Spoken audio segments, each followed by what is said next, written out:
ولی کے پہچاننے کے لیے کرامت شرط نہیں ہے، کرامت ایک ذریعہ ہے، ضروری نہیں ہے۔ کتنے اولیاء ہیں جن کی کرامات ہمارے تک نہیں پہنچی لیکن وہ اللہ کے ولی ہیں۔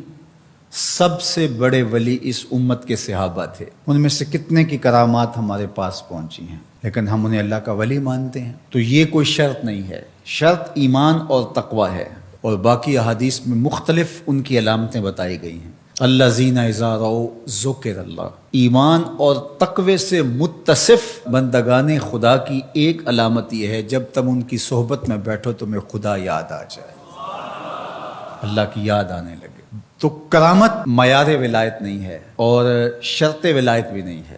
تھوک کے حساب سے مارکیٹ میں بہت سارے لوگوں کی جعلی کرامات موجود ہیں، تو اولیاء کے لیے ہم عقیدت اور محبت کے جذبات رکھتے ہیں تو پھر مارکیٹ میں 2 نمبر بھی اس کا آئے گا۔ اور ہمیں پتہ ہے غذائی اجناس سے لے کر کے ادویات تک اور دیگر ضروریات زندگی تک کہ اصل کیا ہے اور نقل کیا ہے، تو ہمیں اس میں بھی غور و فکر کرنا چاہیے کہ اصل کیا ہے اور نقل کیا ہے، نہ یہ کہ ہم چند بدطینت لوگوں کی وجہ سے حقیقت کا انکار کر دیں۔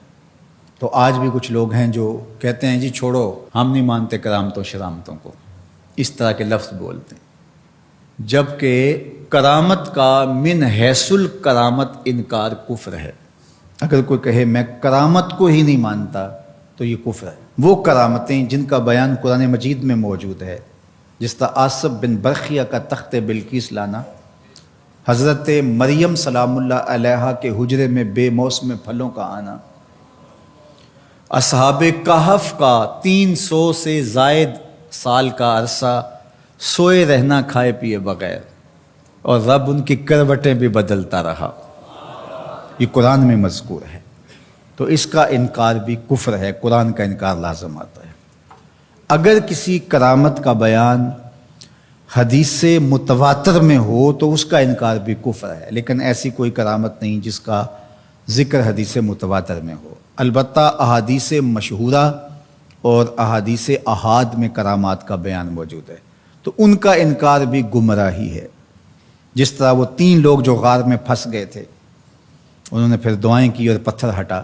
جریج کا واقعہ موجود ہے، صحابہ کی کرامات موجود ہیں، حضرت عمر کے رکے سے دریائے نیل کا چلنا، اس طرح جو مسلمہ بزرگ ہیں ان کی کرامات کا انکار کرنا محرومی ہے۔ لیکن یہ بات بھی ذہن میں رکھے کہ کرامت اللہ کی طرف سے بندے کو دی جانے والی ایک عزت ہے، لیکن ولی کی زندگی کا مقصود رضائے الہی کی طلب ہے، کرامتوں کی طلب نہیں۔ لیکن عمومی طور پہ ہمارے اسٹیجوں کے اوپر اولیاء کے حوالے سے جو بات کی جاتی ہے، بس آپ سننے کے لیے بیٹھے ہیں اور خطیب صاحب نے کان پہ ہاتھ دھرا اور 2-4 کرامتیں سنائیں اور چلے گئے، معیار بتایا ہی نہ، جس کے نتیجے کے اندر بہت سارے عوام اس سے غافل ہوتے ہیں۔ میں اللہ کا شکر ادا کرتا ہوں کہ ہم نے ہمیشہ اس بات کا التزام کیا ہے کہ لوگوں کے سامنے پوری تصویر رکھیں، کیونکہ مجھے اس بات کا احساس ہے کہ آپ لوگ کتنی محنت کر کے کہاں کہاں سے چل کے آتے ہیں، پورے پاکستان میں بلکہ پوری دنیا میں ہم جہاں گئے ہیں، ہمارے سامنے جو لوگ آ کے بیٹھتے ہیں زیادہ تر طبقہ باشعور لوگوں کا ہوتا ہے، تو پھر ہماری ذمہ داریاں اور زیادہ بڑھ جاتی ہیں کہ ہم جو ہے وہ ان کے سامنے وہ بات کریں جو بات کرنی چاہیے۔ اس منبر سے آپ کو وہ چیز نہیں ملے گی جو عوام کی ڈیمانڈ ہوگی، وہ چیز ملے گی جو عوام کی حقیقی ضرورت ہوگی۔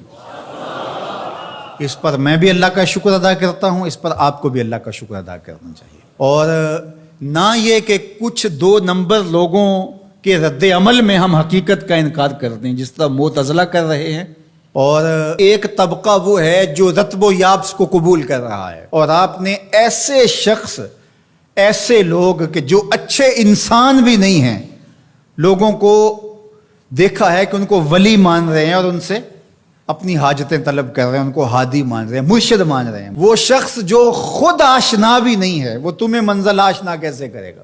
میں کتنے لوگوں کو جانتا ہوں جن کو فہم دین ہی میسر نہیں ہے. یہ میں ان لوگوں کی بات نہیں کر رہا جو منہ دراز ہیں اور بالکل ننگ دھڑنگ ہیں، ان کی بات نہیں کر رہا. جو بظاہر حلیے میں بھی ہیں ان کا فہم دین ہی ناقص ہے. کتنے ایسے علماء کو جانتا ہوں ان کی توحید کا تصور ناقص ہے.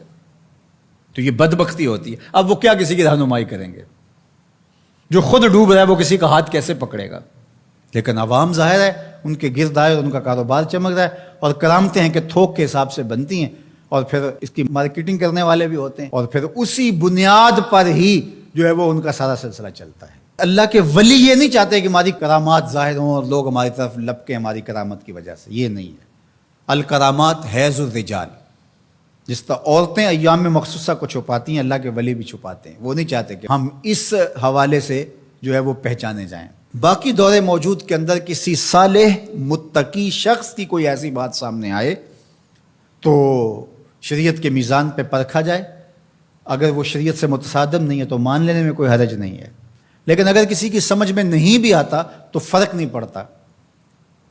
لیکن کسی ولی سے کوئی دشمنی نہ رکھے. جو کسی ولی سے دشمنی رکھے تو اللہ فرماتا اس کا میرے ساتھ اعلان جنگ ہے، تو وہ پھر شخص محروم کر دیا جاتا ہے.